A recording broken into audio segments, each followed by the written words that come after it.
Queridos amigos, sejam bem-vindos ao canal Videira Espírita. Meu nome é Cristina Brito e este é o programa Escuta que aí vem história. Sim, aqui nós vemos juntos as histórias do espírito Humberto de Campos, o irmão X. Histórias essas recebidas pela mediunidade de Chico Xavier.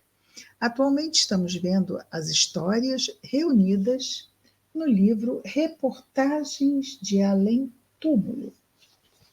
Nossa história de hoje é a história de número 5, cujo título é um título propício para esta época do ano, não é? O Natal Diferente. O Natal Diferente. Conta-nos, então, o nosso querido Humberto de Campos, espírito, não é?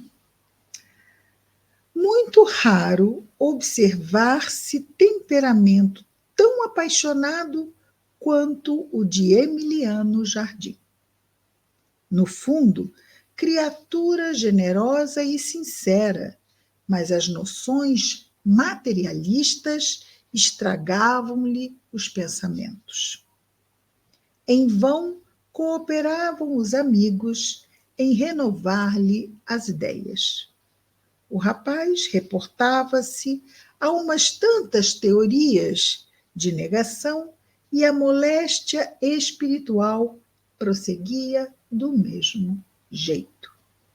O casamento realizado entre pompas familiares em nada melhorara a situação. Quando, porém, Emiliano experimentou a primeira dor da paternidade ao ver o filho arrebatado pela morte, esse golpe profundo lhe abalou o espírito personalista. Ele estava muito voltado para as questões do mundo, mas veio a morte e levou-lhe um filho. Justamente por essa época, generoso padre meteu-lhe nas mãos um livro de consolação religiosa à guisa de socorro, ou seja, para socorrê-lo. Em semelhante fase do caminho, o contato com os ensinamentos de Jesus lhe encheu a alma de serena doçura. Estava deslumbrado. Como não compreendera antes a beleza da fé? Fez-se católico, sob aplausos gerais. Os afeiçoados se entreolhavam satisfeitos. Que bom que o nosso Emiliano Jardim tinha encontrado Jesus. Emiliano, contudo, embora seduzido pelas verdades luminosas do mestre, trazia a sua lição através da vida, como lhe acontecera ao tempo dos antigos postulados negativistas.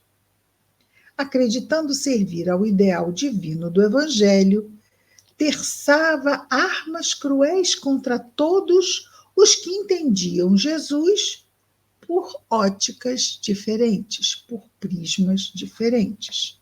Acusava os protestantes, malsinava os espíritos. Então, antes, ele agia assim com aqueles que iam contra as teorias negacionistas. Tornou-se católico e todos aqueles. Mudou o ponto de vista, mas o método continuava o mesmo, nesta intolerância com o diferente, não é? Então, ele também não tolerava quem seguia Jesus por outras bandeiras religiosas que não a bandeira católica. Os anos, porém, correram na sabedoria silenciosa do tempo. Ralado pelas desilusões de todo homem que procura a felicidade longe da redenção de si mesmo, então o que diz aqui Humberto de Campos é que procurarmos a felicidade está no mesmo caminho que redimirmos a nós mesmos. Não podemos encontrar a felicidade se não buscarmos redimirmos a nós mesmos. Então, o nosso Emiliano Jardim foi ralado pelas desilusões, porque também ele procurava a felicidade longe da redenção de si mesmo. Então, o nosso amigo, certo dia, passou-se de armas e bagagens para o protestantismo. Entretanto, por mais que se esforçassem os companheiros, Emiliano não conseguia realizar a visão interna do Cristo como divino amigo de cada instante, através de seus imperecíveis ensinamentos. Isso é interessante. Ele não conseguiu o que ele queria, o que ele viu? Ele viu que ele precisava se aprimorar? Não. Ele viu que a religião que ele escolheu é que não estava bem. Vou mudar de religião, porque essa daqui não serve para nada. Então, ele saiu do catolicismo e foi para o protestantismo, que até pouco tempo antes ele combatia porque não eram católicos. Continua o nosso Humberto de Campos dizendo-nos assim: tornou-se anticlerical, violento e rude. Anticlerical, católico, não é? Esquecera todos os bens que a Igreja Católica lhe proporcionara, para recordar apenas suas deficiências, ou seja, as deficiências da Igreja Católica. Então, agora só via isso. Visíveis na imperfeição da criatura. Ele via as imperfeições da Igreja através da imperfeição dos católicos. Alguns amigos menos vigilantes o felicitavam pelo desassombro. Nossa, olha lá como ele é firme. Muito bem, muito bem.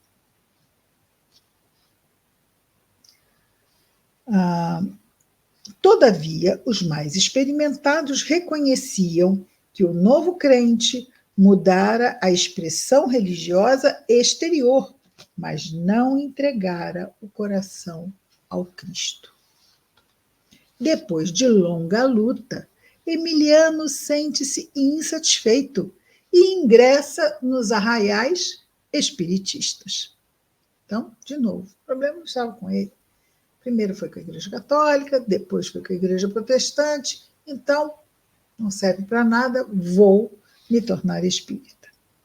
Emiliano, qual sucede a maioria dos crentes, admite a verdade, mas não dispensa os benefícios imediatos, ou seja, as contrapartidas que muitas vezes muitos buscam.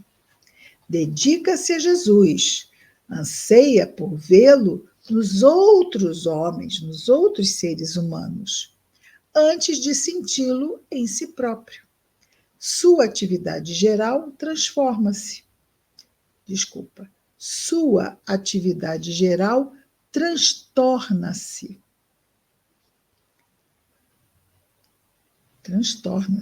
Enfrenta de armas na mão todos os companheiros antigos. Ou seja, estava lá, todos aqueles que ombrearam com ele no protestantismo já passaram a ser inimigos. Supõe que deva levar a defesa da nova doutrina ao extremo, como se a doutrina estivesse pedindo isto para ele ou para quem quer que seja. Não, vamos esquecer, a doutrina espírita não é proselitista. Ela não tem intenção nenhuma de convencer ninguém e de converter ninguém. Cada um decide por si, se quer, se não, se concorda, se não. A bondade dos guias espirituais que se comunicam nas religiões, ele a toma por elogio às suas atitudes. Então, eles estão sendo bons comigo, então estão aprovando o que eu faço, não é? Como, porém, a justiça esclarecida é sempre um credor generoso que somente reclama pagamento depois de observar o devedor em condições de resgatar os antigos débitos, Emiliano, na posse de numerosos conhecimentos e bafejado, ou seja, recebendo tantas exortações divinas, penetrou no caminho do resgate das velhas dívidas. Tempos difíceis surgiram-lhe no horizonte individual. Enquanto se esforçava para remover alguns obstáculos, outras montanhas de dificuldade apareciam inesperadamente. A moléstia, a doença, não é? A escassez de recursos, a ironia dos ingratos visitaram-lhe a casa honesta. A princípio resignado e forte, acabou desesperando-se. Dizia-se abandonado pelos amigos espirituais e acusava os médiuns, cheios de obrigações sagradas, porque médium não é profissão, não é isso? Então, os médiuns continuam tendo todas as suas obrigações familiares, profissionais, não é? Sociais. Dizia-se abandonado pelos amigos espirituais e acusava os médiuns, cheios de obrigações sagradas, tão só porque não podiam permanecer em longas concentrações para a solução dos casos pessoais do nosso Emiliano Jardim. Sentia-se perseguido por maus espíritos e, na sua inconformação, estava ele inconformado, magoava companheiros respeitáveis. Ou seja, muito voluntarioso, queria tudo a tempo e a hora para atendê-lo, não é? Servir nem pensar. Daí nós vemos, não é? Que ele nunca realmente trouxe Jesus para perto de si. Ele fazia exigências. Quem de nós pode fazer exigências quando somos tão amplamente agraciados com bênçãos e oportunidades pela providência divina, não é? Continua nosso Humberto de Campos sobre o Emiliano Jardim. A dor, todavia, não interrompeu sua função purificadora da dor, não é? A dor tem essa importante tarefa de nos oportunizar diante dela, resolvermos pendências, melhorarmos-nos a fim de podermos, então, superá-la, não é? Depois de penosa enfermidade, sua velha genitora, sua mãe, partiu para a vida espiritual em condições amargas.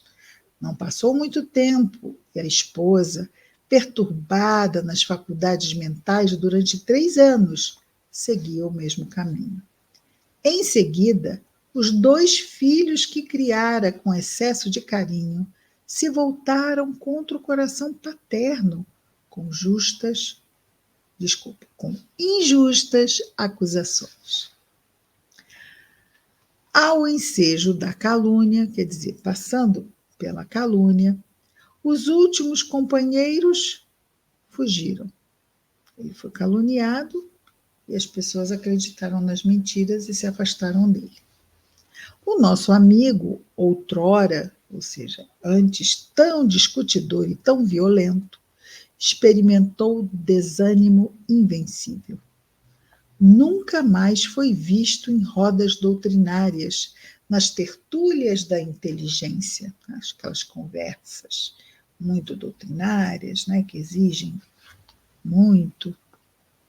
Comumente era encontrado como vagabundo vulgar, escondendo lágrimas furtivas. Numa radiosa véspera de Natal, em que o ambiente festivo lhe falava da aventura, né, da felicidade destruída ao coração, Emiliano chorou mais do que de costume e resolveu pôr termo à existência. Resolveu suicidar-se. À noite, encaminhou-se para a praia, alimentando o sinistro desígnio.